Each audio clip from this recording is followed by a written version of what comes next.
Im dziwniejszy kształt, tym mniej można nagrać na płycie materiału. Na przykład na płycie w kształcie piły 12-calowej nie można już nagrać 22 minut na stronę, tylko 15. A to jest tylko wybicie kształtu piły na zewnątrz.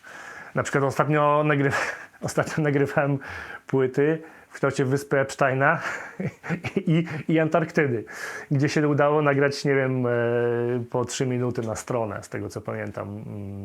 I to też były ciekawe pomysły. Nie pamiętam, co było na nich nagrane, na tych płytach, ale pewnie na tej płycie z Antarktydą był szum góry lodowej. Możliwe, że tak było. Pocztówka dźwiękowa to rodzaj małej płyty winylowej wielkości i rozmiaru pocztówki. Kwadratowe, prostokątne, cieniutkie, papierowe. Mieściły zwykle 1-2 piosenki i na drugiej stronie można było sobie normalnie napisać adres, życzenia, wrzucić do skrzynki pocztowej, wysłać pocztą. Zwykle kojarzyły się z marnej jakości dźwiękiem.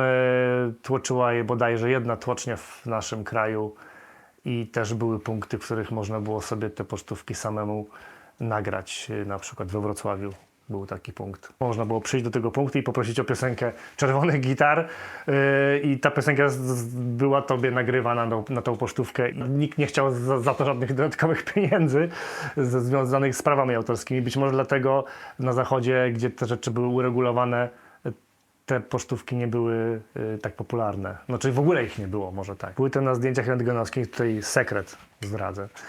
Nagrywa się tylko na stronie błyszczącej, więc trzeba znaleźć kliszę rentgenowską, która ma równą powierzchnię, nie jest pofalowana, nawet nie ma odchyłu tam milimetra na powierzchni i musi mieć tą błyszczącą jedną stronę. Nie może mieć satynowej ani matowej strony i na tej błyszczącej stronie może nagrać dźwięk jakości pocztówki dźwiękowej. Dostałem kiedyś od rodziców taki pakiet pocztówek dźwiękowych, mogę pokazać tego typu na przykład jak to.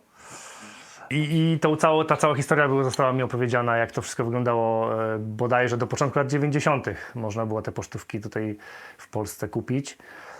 I stwierdziłem, jak już zacząłem robić płyty winylowe, stwierdziłem, że to może być ciekawy pomysł, żeby ten produkt przywrócić. Czekałem na tą maszynę 2 lata, bo to jest też historia taka, że produkuje to jedna osoba na świecie taką maszynę i nie można jej sobie tak po prostu kupić. Wchodząc na stronę i zamawiając ten produkt, nieważne ile się ma pieniędzy, to nie o to chodzi. Ten człowiek wybiera sobie, nie wiadomo jakie kryterium przyjmuje do wyboru tych osób, ale wybiera sobie ciebie albo nie wybiera. Jak ciebie wybierze, to możesz tą maszynę kupić, pojechać na szkolenie i ją mieć. Wszystko wzięło się od studia masteringowego, które miałem wcześniej. Prowadziłem analogowe studio masteringowe. Przepuszczałem rzeczy przez taśmy, przez jakieś dziwaczne, lampowe rzeczy i gdzieś tam gramofon zawsze też był dostępny obok. Gdzieś ktoś z tych gramofonów, z tych płyt też coś, jakieś remastery robiliśmy i zawsze chciałem nagrywać chciałem robić te winyle i bardzo chciałem kupić tą maszynę i to 2 lata trwało zanim zostałem wybrańcem i tą maszynę się udało kupić. Trzeba mieć smykałkę do elektroniki, trzeba mieć smykałkę do akustyki, do tych wszystkich rzeczy elektroakustycznych. Przerobiłem sobie tą maszynę tak, że ona już w zasadzie nie przypomina tego, co dostałem, tego, co kupiłem.